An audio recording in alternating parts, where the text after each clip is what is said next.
Okay, you can see my screen.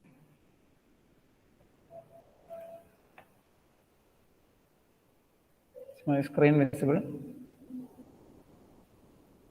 Yes, sir. Okay.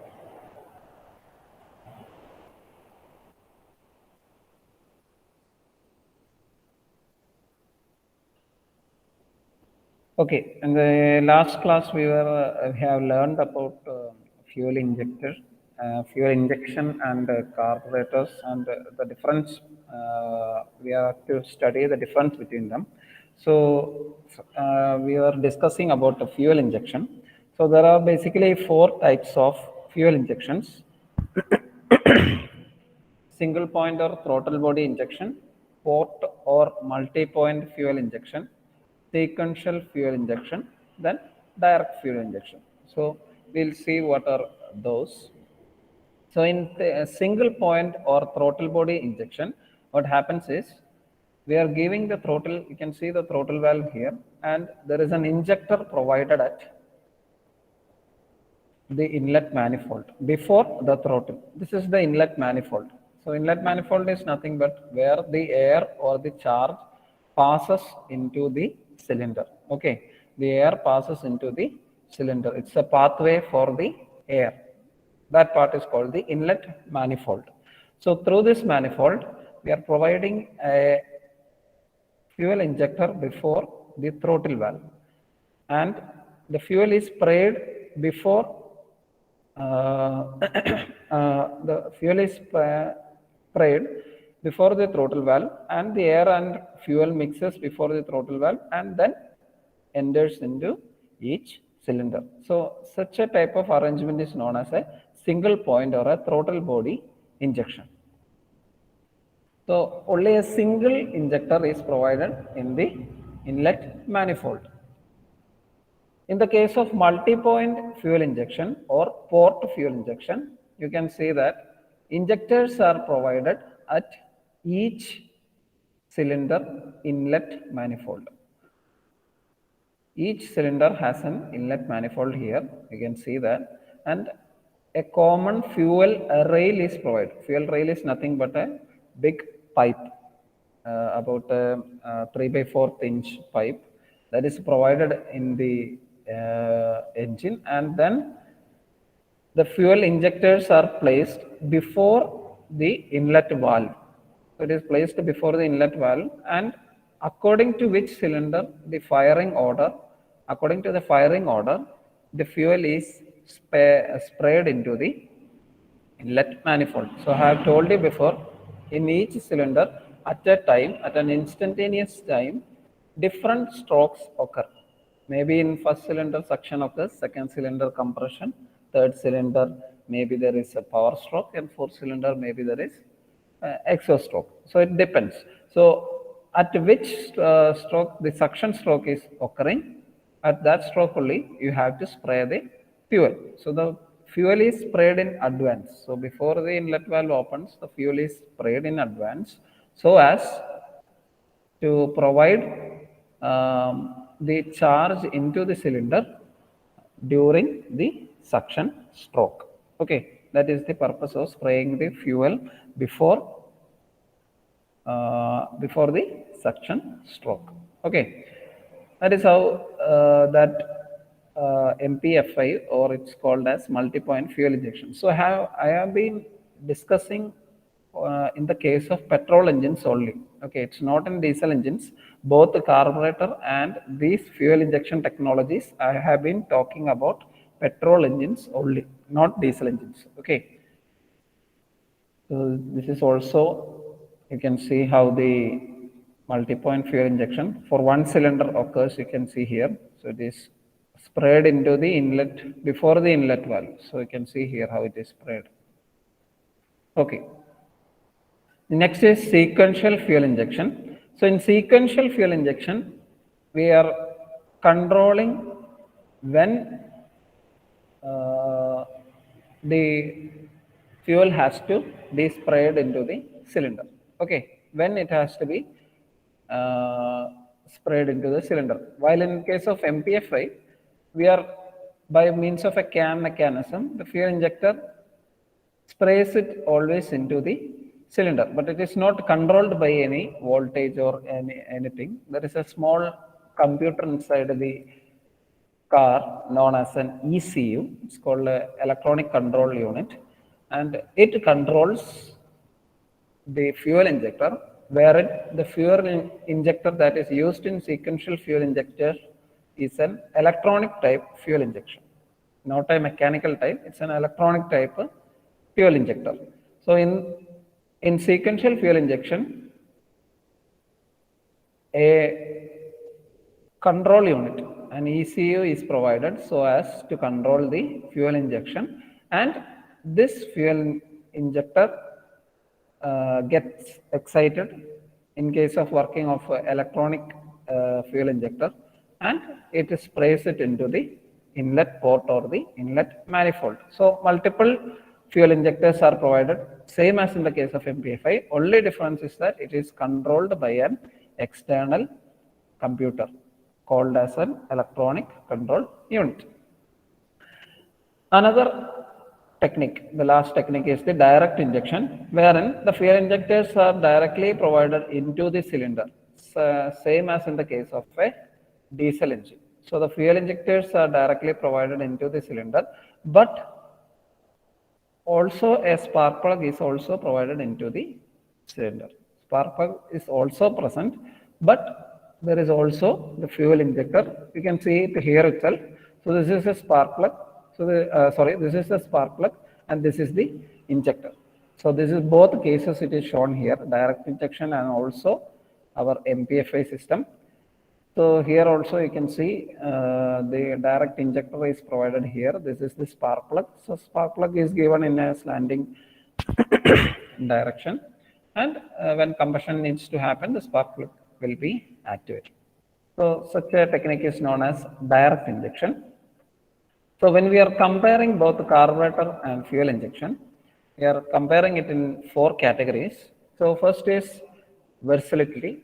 So when looking at that, you can see that the carburetor had many setbacks. To start with, a carburetor cannot be used in diesel vehicles. One of the problems of a carburetor is that we cannot use it in diesel vehicles, but fuel injection will be available in both diesel and petrol engines, in both electronic condition and also mechanical conditions. Both mechanical and electrical fuel injectors are present. Next is performance wise. In performance wise, you can see that a carburetor is unable to measure the correct air fuel ratio and struggles with changing air pressure and fuel temperature. So that is a problem of a carburetor. So what is this changing air pressure and fuel temperature? So the problem with the air pressure change is that you can notice that when you climb a hill, a hilly area, that is high range places, the pressure, the air pressure that will be provided in the atmosphere will be far lower than the air present at a leveled area. So at elevated places, the air pressure will be low. So what is the problem of air pressure being low? So we know that during suction stroke, the piston moves from up to down, that is from top dead center to bottom dead center. So while that occurs, what happens is inside the cylinder, a region of low pressure is created. A region of low pressure is created. So such a low pressure is known as vacuum. So any pressures below atmospheric pressure is known as vacuum. So a vacuum is created inside the cylinder. And when the inlet valve opens, the air that is at atmospheric pressure is present inside the inlet manifold. So atmospheric pressure is greater than the pressure generated inside the cylinder. So always pressure moves from high to low. So from high pressure, from a region of high pressure to a region of low pressure, movement occurs. So the air at atmospheric pressure, which is the higher pressure here, will move into the cylinder that has the low pressure. So what happens when you go to an elevated place? At an elevated place, the air pressure is significantly low. Okay, so when suction stroke occurs, due to the small difference in pressure between atmospheric pressure and the vacuum pressure inside the suction stroke, the amount of air that enters into the cylinder will be very low.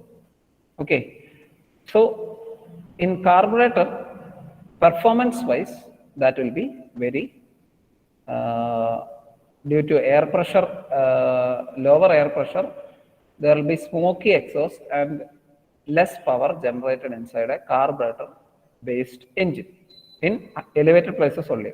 But in case of fuel injection, you can always deliver fuel at the significant ratio. So at lower air pressures, the air is less. So you have to, if you want to develop more power, you have to provide a rich mixture so that more fuel has to be provided for sufficient power generation. So for that, the fuel injector will be, the fuel injection method will be measuring the amount of fuel that is required and then supplying it into the cylinder. So that is how the performance wise fuel injection is better than carburetor. So carburetor cannot measure. So carburetor is purely a mechanical part. So it is all controlled by means of a choke valve and a throttle valve. So that only controls the correct air fuel mixture, but that is not exactly correct. That is a crude method, and for exact correction, we use fuel injection system. So nowadays, fuel injection system is the most common method used. Next, when looking at fuel economy also, due to fuel injection providing a right amount of fuel, so it supplies only the fuel that is needed for each cylinder at a time when during the power requirement, the fuel is supplied at the needed power generation only. But in the case of a carburetor, the fuel ratio is controlled by means of a throttle valve and a choke valve. So it is unable to adjust the fuel ratio according to engine condition. It is not as efficient in fuel economy. So more fuel is consumed when using a carburetor. Next comes the maintenance. So maintenance wise, carburetor is much easier uh, than fuel injection. So you can see that carburetors are simple and easy to clean and rebuild. So that is the advantage of carburetor. So you can easily maintain it. While in fuel injection system, you need professional help itself. You need service centers, etc., to remove the fuel injector and replace it, or any such services required for the fuel injector. So these are the difference between a carburetor and fuel injection system. Next, we are going to study the difference between MPFI engines and CRDI engines. So these are both type of engines. I'm sure you have heard about these, CRDI technology and MPFI technology. So MPFI is nothing but what we have studied before itself. It's a fuel injection system that is multi-point fuel injection. That is why I have provided this slide again. So this is multi-point fuel injection, that is known as MPFI, the first letters of the injection systems. So multi-point fuel injection, it is known as MPFI engine. So MPFI engines are used in petrol engines. So you can see petrol engines such as Maruti Suzuki and all, Altos, etc. Old systems use this MPFI system. You can see the MPFI system where there is a rail and all. If you just look under the bonnet, you can see that there is a fuel rail such as provided here, and you can see the injector leads in that. You can't see the injector tip, while the injector leads can be seen in an MPFI engine. So these are used in petrol engines. And while in CRDI engines are used in diesel engines. Okay, so both are the same technologies, but in case of MPFI, you can see the fuel rail is provided here, and fuel is always supplied here. It is not controlled by a different computer and all, but it gets collected into the. You can see that it will according to the availability of the fuel, it is supplied into the cylinder. So this is an MPFI system, wherein also a spark plug is provided in an MPFI system, injector and also a spark plug. But in a common rail system, you can see here, the fuel from the fuel tank is passed into the fuel filter. It goes to the fuel pump, which then supplies it into the fuel rail. It's called a common rail, same as this one. It's a fuel rail here. Same here, you can see a common rail, and from the common rail, it is then given into the injectors. So in a diesel engine, there is only injectors provided into the engine, no spark plug, and it is an electronic fuel injector. You can see here solenoid actuators, which is then controlled by an ECU. It is known as an electronic control unit. It's called an ECU, and an ECU is provided, and fuel is pressurized, kept in a pressurized condition, and wherein which cylinder you require. If you need the fuel in the first cylinder, the electronic actuator is actuated by means of the ECU, and this injector sprays the fuel from this line into the cylinder. So if once the pressure here that is generated here is higher than the original pressure that you had to keep it here, the fuel is then sent back to the fuel tank. You can see a line going here from the fuel pressure regulator.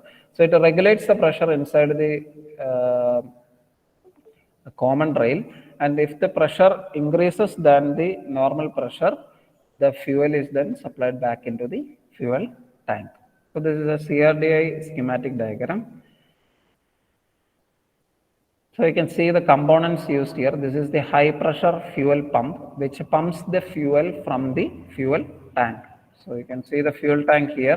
There is a fuel pump here. So this high pressure fuel pump then transfers the fuel from the fuel tank into the common rail. So this pump is already immersed in the fuel tank. If you disassemble a diesel engine fuel tank, you can see a filter plus a pump. It is both one equipment, and the filter pump is used inside the fuel tank, which pumps the fuel into the common rail. Okay. This is the common rail here. You can see a rail. It's nothing but a pipe. You can see it's a pipe, and it is a heavy pipe. That is, it has much thickness because the fuel is stored under pressure. So it is pressurized there. So more pressure means it will form better atomization. That is the spray. Okay. In the spray format, if more pressure is there, when the fuel escapes through the fuel injector nozzle, the fuel sprays in a good atomization. You know what is a spray? Okay. So for that to occur, huge pressures has to be given. So this pipe has to withstand such pressures provided, and for that purpose, much thickness is provided in the pipe provided here. Next is the injectors. So commonly electronic type injectors are used in the CRDI system, and these are then controlled by the ECU for sufficient fuel injection at the required time. Then few sensors are provided. So what is the need for sensors is that you can see here, for each cylinder at a time you have to at a time different strokes are occurring, and during the suction stroke, at the end of suction stroke in a diesel engine, the fuel is sprayed, and only at that time the fuel has to be sprayed, and the ECU detects each values from various parts of the engine, such as you can see here fuel temperature sensor. So fuel temperature determines the amount of fuel that can be injected into the cylinder, and also the fuel must not increase sufficient temperature so as not to ignite. So for that purpose, because we are using a pump here, high pressure pump, so when the fuel is pressurized, normally the temperature increases, but there is only a significant increase only. There is a small increase only, and this increase is favorable, such as when entering into the cylinder in a diesel engine, when compression occurs, high temperatures are generated than compared to a petrol engine. So, due to the lack of spark plug provided in a diesel engine, the combustion occurs purely on basis of the temperature generated inside the cylinder. So, the temperature has to reach a particular temperature for auto ignition, or because of the increase in temperature, the diesel explodes. And for that purpose, if there is a sufficient temperature provided in the fuel, not much temperatures, but a small significant temperature provided in the fuel, it helps in further combustion inside the cylinder. For that purpose, a fuel temperature sensor is provided here. Then there is a pressure regulating valve, a sensor is here provided here also, and fuel pressure sensor. So fuel pressure sensor and pressure regulating valve sensor, these all regulates the pressure inside the common rail. So this sensor detects the pressure and gives the value to the ECU, and the ECU determines if the pressure is high or low. Okay, if it is higher than the normal pressure inside the common rail, then fuel has to be returned into the fuel tank. That is how it maintains the temperature. It balances the pressure in such a way. So the ECU constantly detects the fuel pressure, and according to the reading, it maintains the fuel inside the common rail. And then sensors are provided at the injectors also, at the solenoid actuators. So once these readings all matches, and according to the stroke, the ECU then supplies the fuel into the cylinder. So that is the purpose of sensors provided here. So few sensors that are present are fuel temperature sensor and fuel pressure sensor. And there is also further in nowadays there is a throttle body sensor, inlet air temperature sensor. So more sensors are provided, and these all function as parts for better fuel injection and also better combustion. Okay, for these purposes, sensors are provided across the engine. And this is the engine control unit. It's nothing but a computer, also called a microprocessor, a small powerful computer, not as that of the laptops that are used here. It is a very crude and old type of computer. It does calculations based on the temperature sensor values that are provided from various sensors across the engines, and sufficiently it controls the injection of a fuel and the amount of air required into the cylinder. So when coming to the working, I have already told you how the working occurs. The fuel is first sucked from the by means of the fuel pump. First it is filtered, and the fuel pump supplies the fuel into the common rail, and according to which cylinder the fuel has to be supplied, the ECU controls the solenoid actuators and sufficiently supplies the fuel into the cylinder. So this is how a CRDI works. And CRDI technologies are used across the world, and in each companies it is called a different name, but it is the same technology. And CRDI technology, you can see it is used here in Hyundai and all. It is called as CRDI technology. And in Benz it's called CDI technology. Tata CR4, CRDE. So these are all the same. DDIS, CTDI, VCDI. So according to companies, the name of the technology changes, while the summary or the The same technology is used while the name is only changed in each case.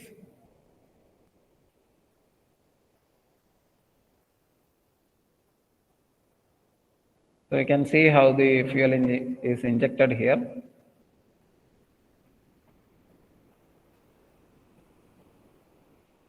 See how the ECU controls each. This is the ECU. So this is the off condition. So first cylinder, the fifth cylinder, sixth cylinder.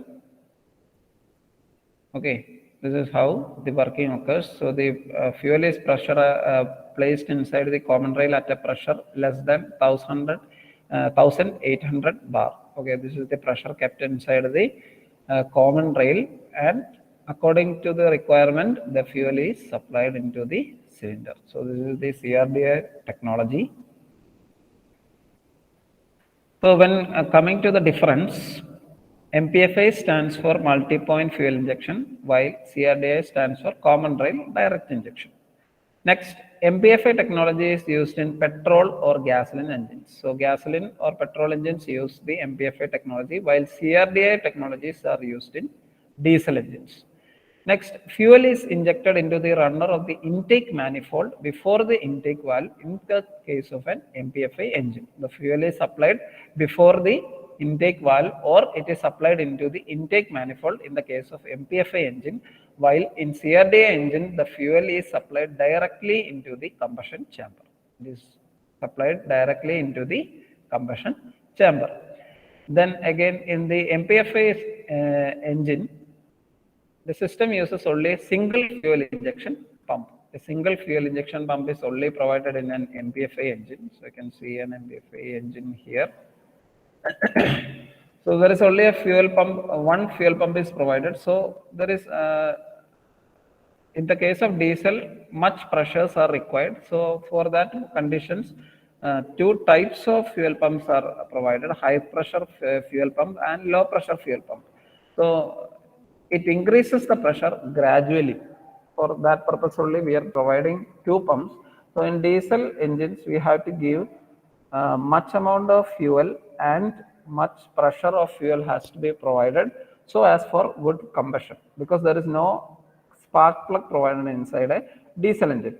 For that purpose, we can't raise the pressure of the fuel immediately, while we can increase it gradually.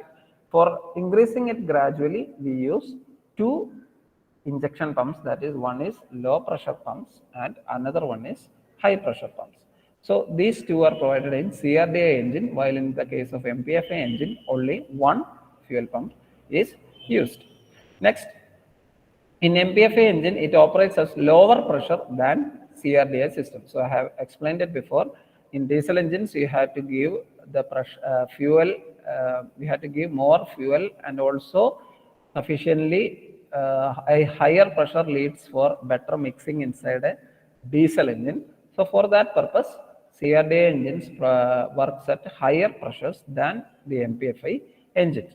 The cost of an MPFI system is lower than a CRDA system. So any maintenance work occurring inside a CRDA system is much expensive when compared to MPFI system.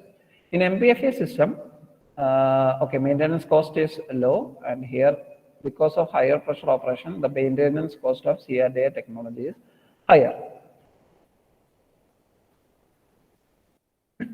Okay, you can see how the CRDA technology. So this is how the explosion inside a diesel engine occurs.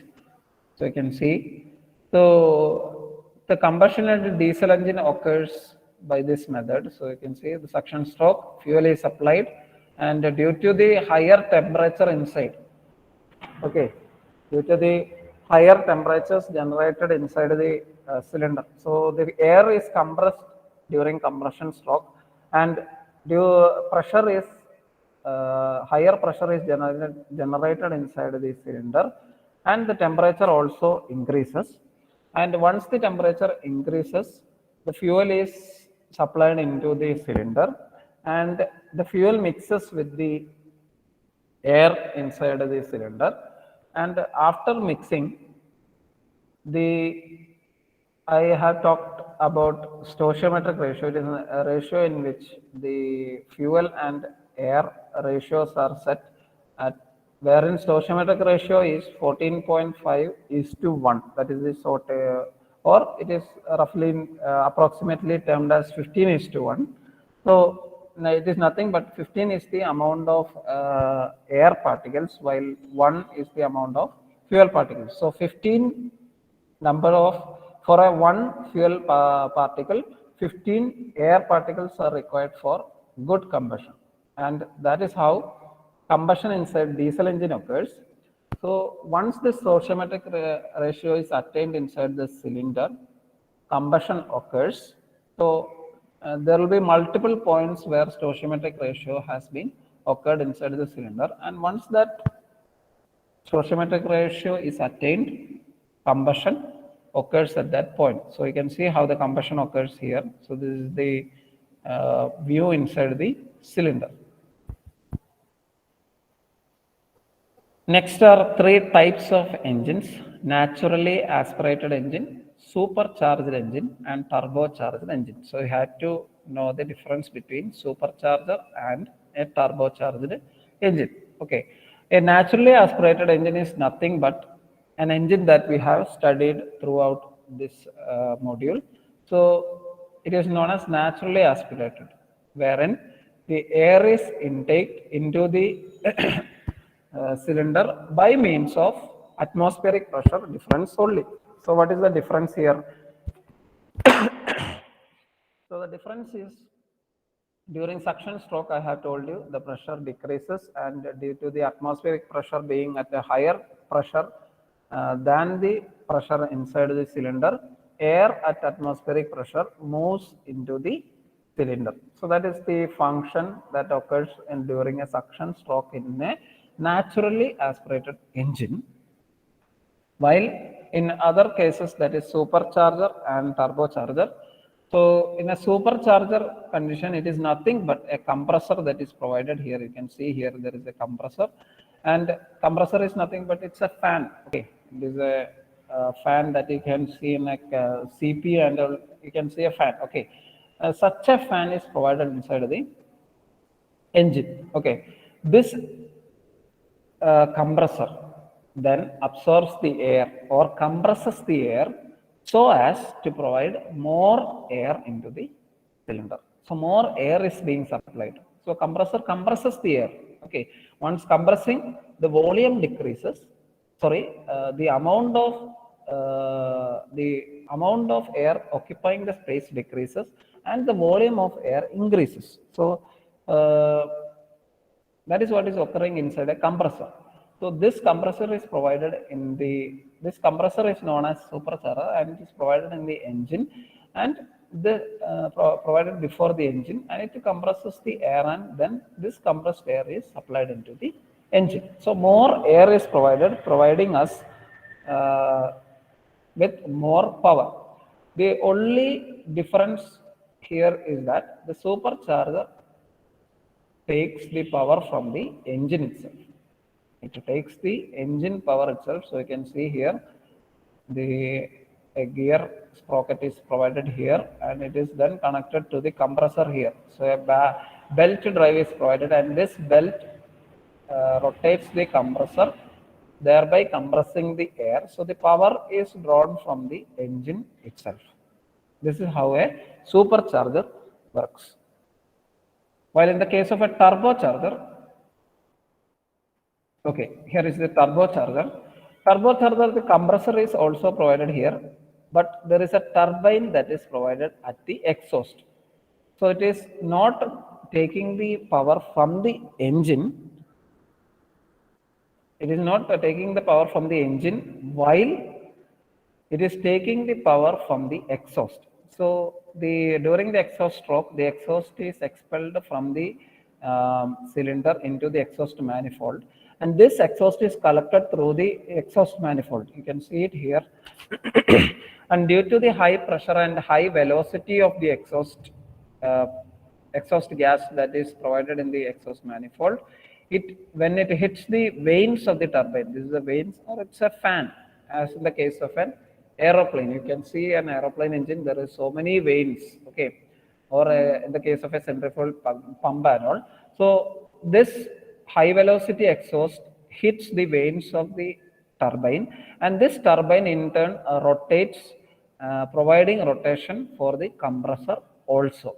Okay, this rotation of compressor compresses the air in the case of a turbocharger, and this assembly is called a turbocharger, and this compressed air is then supplied through an intercooler. Intercooler is nothing but it lowers the temperature of air here so as to provide more volume of air. So once the temperature of air is lowered, more volume of air will be occurring, and the temperature of air here will be much higher than that of a supercharger because of the exhaust gas hitting the turbine. So these are coupled here. Okay, you can see it is coupled here, and due to the temperature here, the temperature also here rises, and it will be significantly higher than that of a supercharger, and that is undesirable.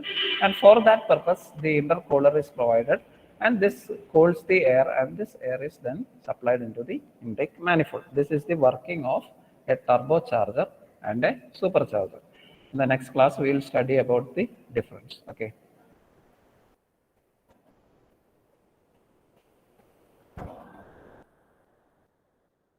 Next, I'll take the attendance.